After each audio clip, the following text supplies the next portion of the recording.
कामनी, चंचला, चपला, भोग्या, वेश्या, बहुत स्थितियां दिखाई पुरुष के मनस के अनुसार।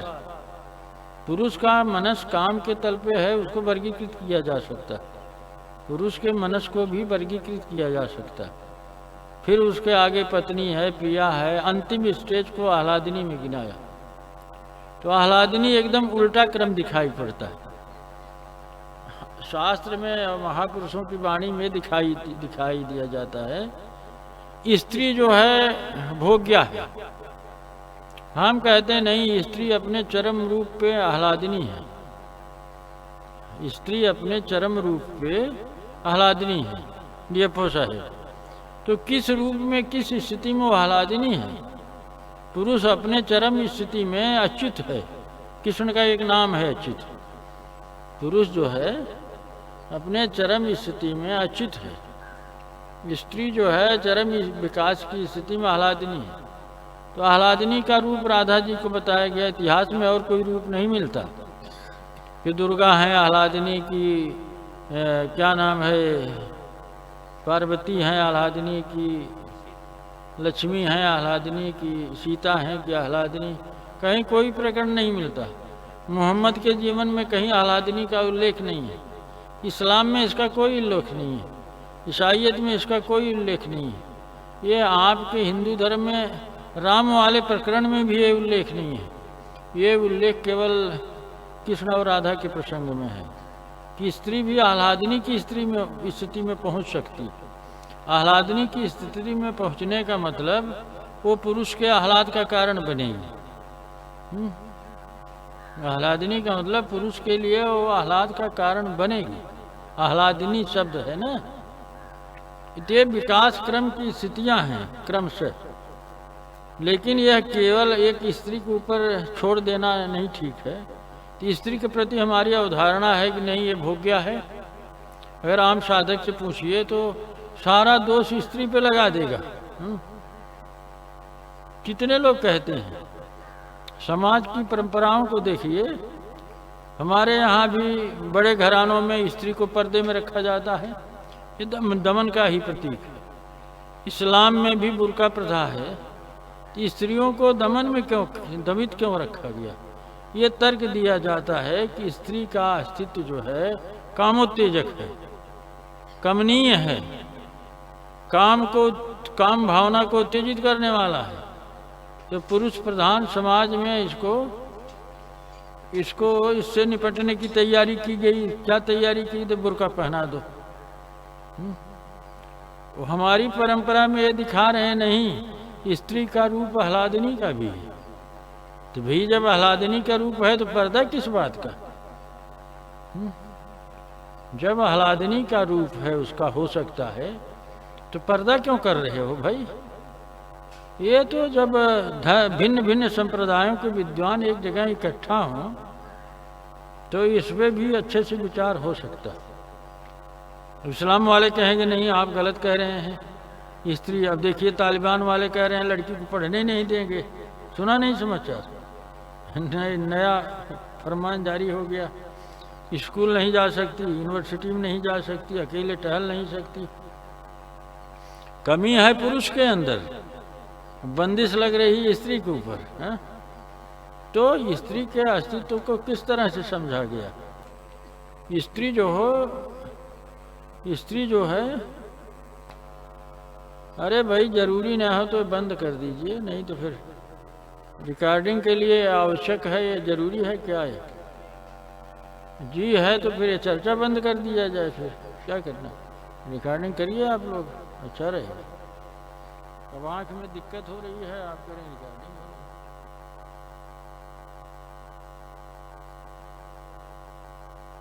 हाँ, हम इसी लाइट को खास करके करें। अरे होगी व्यवस्था तब ना।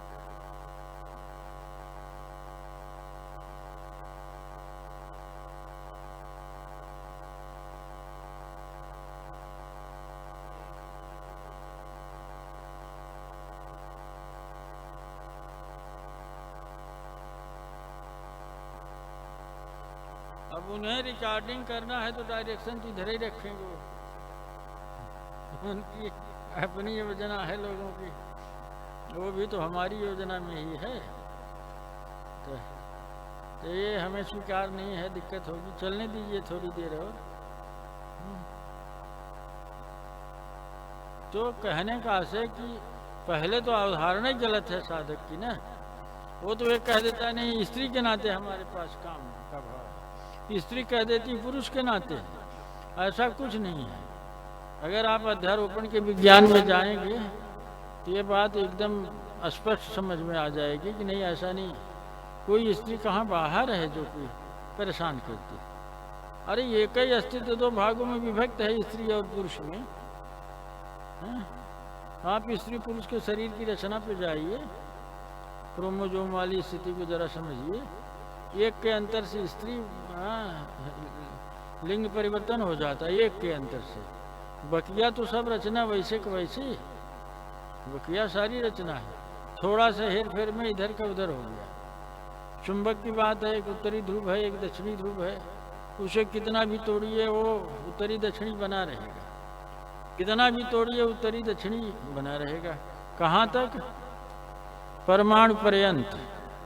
परमाणु को तोड़ दीजिए तब ये ध्रुव समाप्त हो जाएगा।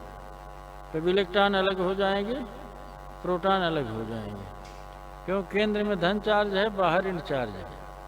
तो परमाणु को तोड़ना तो आसान नहीं है, परमाणु का विखंडन आसान नहीं है, और इसमें अपार ऊर्जा है। तो स्त्री का जो आह्लादिनी रूप है, प्रेम योग से इसको समझा जा सकता है। पुरुष का जो प्रेम का रूप है, ये भी तो धीरे धीरे प्रकट हो सकता है साधन मार्ग से। तो प्रश्न आपका किस पे है? प्रश्न हम समझ नहीं पाए आपका। आप कहीं भोग और दमन पे चले गए, तो हमें उसमें इतने समझ में आया कि आप कह रहे हैं कि जो ब्रह्मचर्य का व्रत करेगा वो तो दमन में जाएगा। हाँ, ये खतरा है, क्यों? बड़ा सूक्ष्म अंतर है। वो दमन में जाएगा, इससे कैसे बचेगा वो?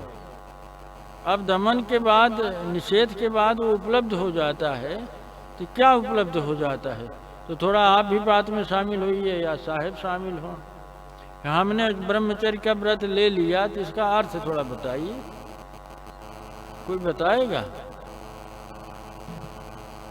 काम का निषेध भोग के निषेध से तो होगा नहीं,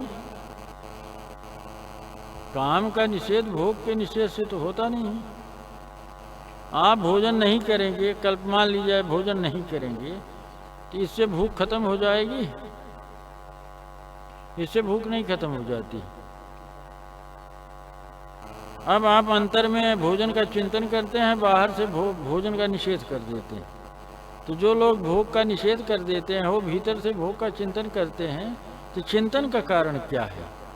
उस पर जाना तो जरूरी है, अर्थात काम को समझना जरूरी है। भोग को, काम को समझना जरूरी है। काम के ऊपर उठना है तो काम को जानना अत्यंत आवश्यक है। और समाज की सारी प्रक्रियाओं में काम इसके उल्टा है। समाज में यौन शिक्षा का अत्यंत अभाव है। सारी चीज में वहाँ पर्दे कर दिए गए हैं। तांत्रिकों को आपने गलत समझ लिया, तंत्र शास्त्र को भी तथाकथित नैतिकवादियों ने गलत समझा। जब जहाँ से सृष्टि की उत्पत्ति है उस चीज को आप गलत ठहरा रहे हैं, तो आप जान रहे हैं सृष्टि में गलत प्रक्रिया पैदा हो जाएगी। और वो गलत प्रक्रिया होती है, हो रही है, और उसका परिणाम आप खूब बढ़िया से देख सकते हैं। हमने कहा थोड़ा गम करिए 2-4 साल और, या देख सकिए तो अभी देख लीजिए क्या हो रहा है। कितनी बड़ी तैयारियां हैं मनुष्य को, एक मनुष्य दूसरे मनुष्य को मारने पे कितना तुला हुआ। ये विकृति का ही परिणाम है। परमाणु बम बन गए, हाइड्रोजन बम बन गए, ऐसे मिसाइल तैयार हो गए कि मार डालो सबको। ये कहाँ से आ रहा है? तो ये देख लीजिए आप अगर दमन में की बात, ब्रह्मचर्य के व्रत की बात करते हैं तो कुछ हद तक ठीक है। जैसे हमने ये सब मान लिया कि हाँ अब हम भोग से हट जाएंगे, ठीक है मान लिया। तो क्या हमारा अस्तित्व भी इसको स्वीकार कर लेगा? आप थोड़ा इसी विचार कर लिए तो सूक्ष्म अंतर स्पष्ट हो जाएगा। हमने किसी आवेग में आके हमने ये कह दिया कि हम भोग से हट रहे हैं, ब्रह्मचर्य का व्रत ले रहे हैं, ठीक। तो क्या आपके अंदर जो ऊर्जा का प्रवाह है, आपका अस्तित्व जो है, उसे पूरी तरह स्वीकार कर लेगा? क्यों साहब बोलेंगे? नहीं स्वीकार करेगा तो व्रत कितना काम करेगा?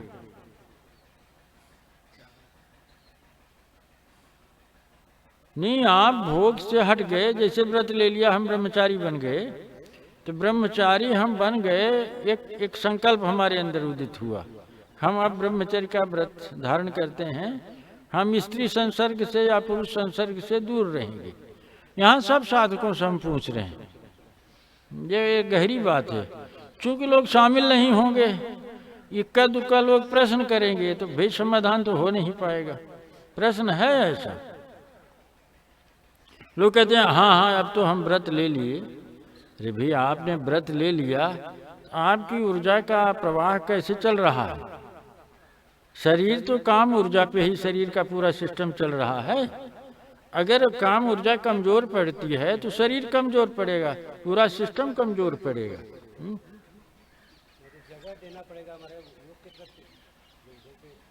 हाँ, योग की तरफ आप जगह देंगे, वही तो अर्थ समझना है। योग की तरफ जगह देने का क्या अर्थ है? वही तो थोड़ा विचार करना है, वही तो सूक्ष्म मैटर है।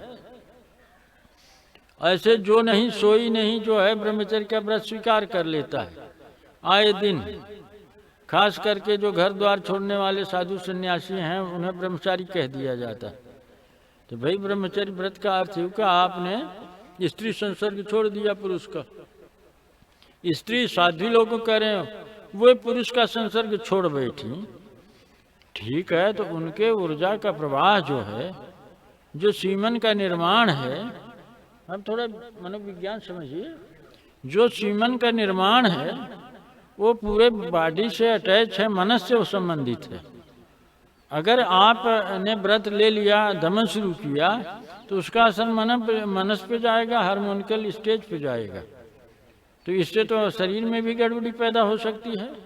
इसलिए दमन को विषाक्त स्थिति बताया गया, दमन को स्वीकार नहीं किया गया। या तो आपका पूरा सिस्टम उसके लिए तैयार हो, पूरा सिस्टम। तो पूरा सिस्टम कहाँ? आप तो स्त्री के प्रति अहोभाव से भरे नहीं। भाई देखिए, एक एक क्रम से हम बात करेंगे। हाँ, स्त्री वर्ग में चूंकि कोई प्रश्न नहीं कर रहा है, इसलिए स्त्री वर्ग छूट जाएगा यहाँ चर्चा में। इसकी जिम्मेदारी मेरे ऊपर नहीं है, क्योंकि स्त्रियों में कोई बोलता नहीं है। मुन्न से कह देंगे एक बात खत्म, क्योंकि स्त्री के बारे में कहने में शब्द बदलना पड़ेगा। क्यों? तो अभी पुरुष के संदर्भ में बात करने में प्रेम की बात करेंगे। आपका सिस्टम, हमारा सिस्टम, माने पुरुष शरीर का सिस्टम, अगर ये केवल संकल्प से बदल जाए, हाँ, तब तो मान लेंगे आपकी बात, तब तो ये बात ठीक है कि आप हट गए। समझ रहे हैं डीएफओ साहब? अगर ये हो जाए कि कोई कह दे कि हम आज से ब्रह्मचर्य व्रत धारण करेंगे, उसके कहने भर से शेखर पूरा सिस्टम बदल जाए उसका, क्या ऐसी कंट्रोल की स्थिति शरीर की है? तो नहीं है। तो व्रत का अर्थ क्या निकला फिर? ब्रह्मचर्य का अर्थ है कि आपने चेतन मस्तिष्क में एक विचार रखा और आपका पूरा अस्तित्व जो है वो सीमन के निर्माण पे, वीर ऊर्जा के निर्माण पे, वीर ऊर्जा पे ही चल रहा है। वीर ऊर्जा का जितना प्रवाह आपके अस्तित्व में है उसी से बॉडी आपकी चल रही है। आप व्रत ले लिए तो उसका असर क्या होगा? असर तो है कि आपका वीर का ऊर्जा का प्रवाह तगड़ा होना चाहिए। और तगड़ा कैसे होगा? और आंतरिक द्वंद्व पैदा हो जाएगा, चेतन से लेकर चेतन तक द्वंद्व भी खड़ा हो सकता है। रूपांतरण तो प्रेम के भाव से होगा ना। रूपांतरण तो आप ऐसा नहीं कि आप कह दिए रूपांतरण हो गया, हमने कह दिया कि हम अब ब्रह्मचारी बन जाएंगे तो रूपांतरण हो गया। ब्रह्मचारी का रूपांतरण तुरंत हो जाता है? ऐसा कोई देखने में ऐसी बात आती नहीं है।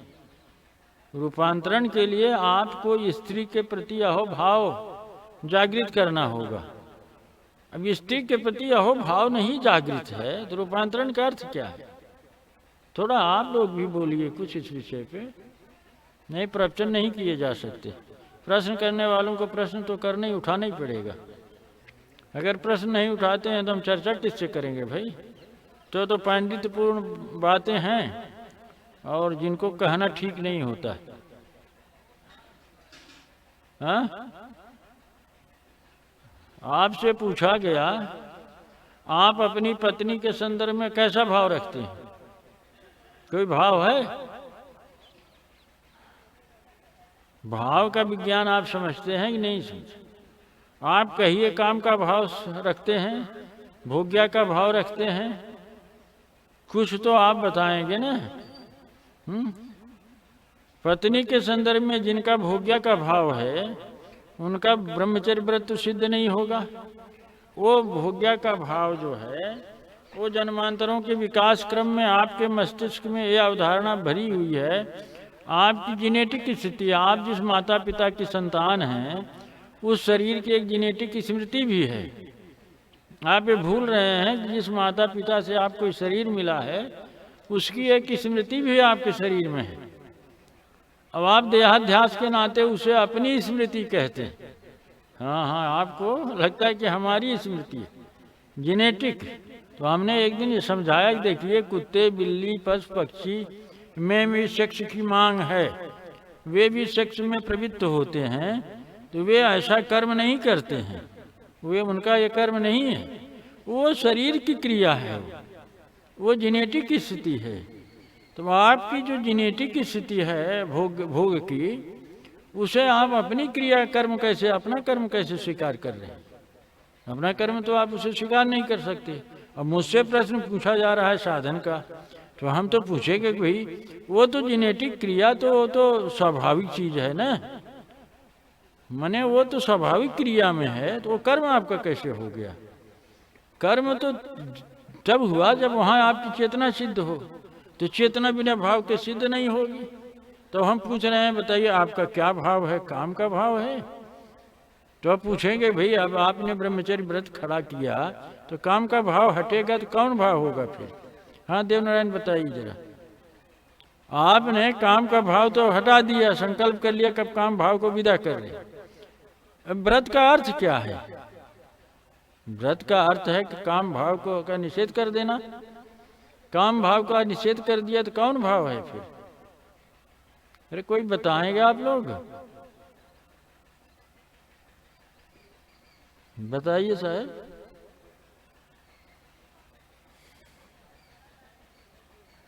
हाँ? क्या है प्रेम का भाव? वही प्रश्न तो मुझसे पूछा जा रहा है। अगर हम वही बात कह देते हैं तो आप पूछते हैं कि प्रेम क्या है? माने आप एकदम से प्रेम से परिचित नहीं हैं, माने स्त्री पुरुष में केवल काम का ही भाव है, काम के तल पे ही प्रियता है, तो प्रेम का कोई समझ नहीं है। तो काम जो है माइंड के सेंस से चल रहा है, भोग जो है माइंड के सेंस पे आधारित है, प्रेम जो है हृदय पे आधारित है। तो हृदय का भेद ही नहीं कुछ पता है फिर तो आप बोलेंगे भी नहीं, पता भी नहीं है, बोले भी नहीं, प्रश्न भी नहीं करेंगे। आपको उत्तर फिर किस बात का चाहिए? समझेंगे कैसे फिर? आप ब्रह्मचर्य का व्रत ले लेंगे, कैसे ले लेंगे, क्या ले लेंगे? क्या है ब्रह्मचर्य का व्रत? भाई प्रश्न करने वालों को बोलना चाहिए ना।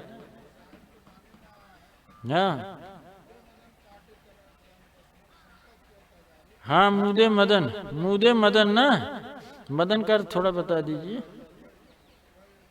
क्या?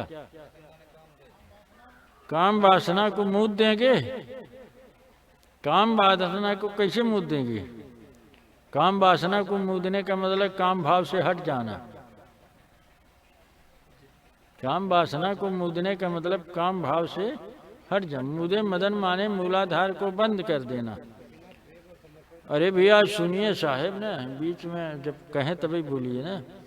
मूलाधार को बंद कर देने का मतलब है काम भाव को भी खत्म कर देना है। तो काम भाव को खत्म करके किसी और भाव में रहेंगे कि नहीं रहेंगे? बिना भाव ही क्या आप रहेंगे? बिना कर्म के रहेंगे? नहीं, बताइए। बहुत कठिन मान के चुप रहना ठीक नहीं। अगर आपने एक भाव हटा दिया, बिना कर्म के तो आप रह नहीं सकते। आप इतना तो समझते हैं बिना कर्म के आप रह नहीं सकते। तो काम भाव तो आपने हटा दिया। अब बताइए कौन भाव है? बताइए, आप ही लोग बताइए कौन भाव? आप कहेंगे प्रेम भाव है। तो वही बात तो हम भी कह रहे हैं ना। काम भाव को हटा देंगे तो काम भाव को ऐसे हटा नहीं देंगे। जब तक काम के संदर्भ में दुख का बोध नहीं होगा तब तक काम भाव को कोई हटा भी नहीं सकता है। काम के संदर्भ में जब तक दुख का बोध नहीं होगा, आधे अधूरे ज्ञान से बोध को कोई उपलब्ध नहीं हो सकता है। पहले बोध की बात समझ लीजिए। आधे अधूरे ज्ञान से थोड़ का और भोग कर लेना। बुढ़े लोग आके कहते हैं थोड़ा सा देख लेना, माने पूरा ज्ञान नहीं है, मरने का समय आ गया, अभी भोग वासना गई नहीं, थोड़ा सा। ये थोड़ा सा क्या होता है भाई? ये थोड़ा सा और भोग लें, थोड़ा सा और देख लें। क्या देखते हैं बताइए? क्या देखते हैं? अरे देखिए, आपका काम है, लेकिन बोध को आप उपलब्ध नहीं है। बोध की बात बताइए। आग में पैर आप नहीं रखते, बोध है। स्वप्न में आग दिखाई पड़े तो स्वप्न में कूद के भागते हैं। को महादेव ना, वो उसमें कोई अज्ञानी नहीं बनता है। बोध है तो स्वप्न में आग में कोई ढकेले देव नारायण तो बचने की कोशिश नहीं करते हैं।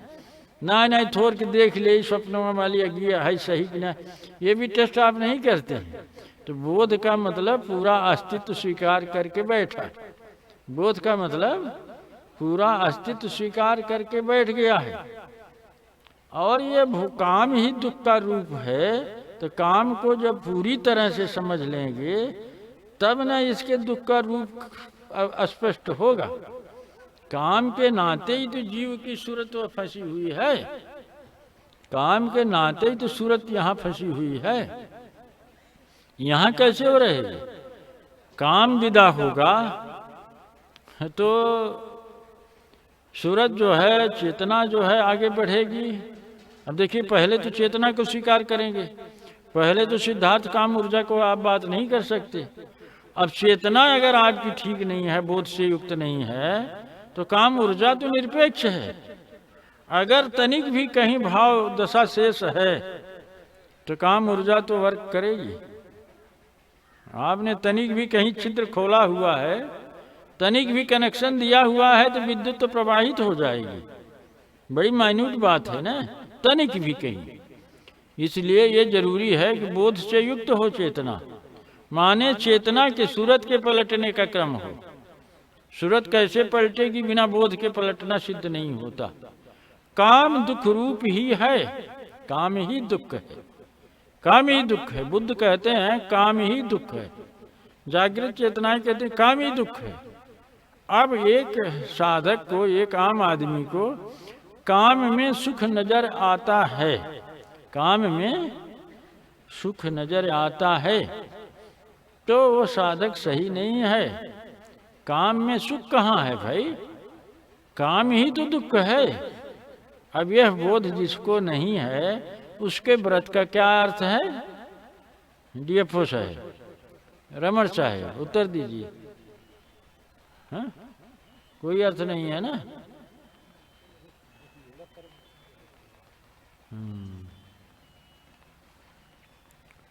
ये तो बरसात शुरू होने वाली है क्या भाई? लग गया है? चलिए ठीक है।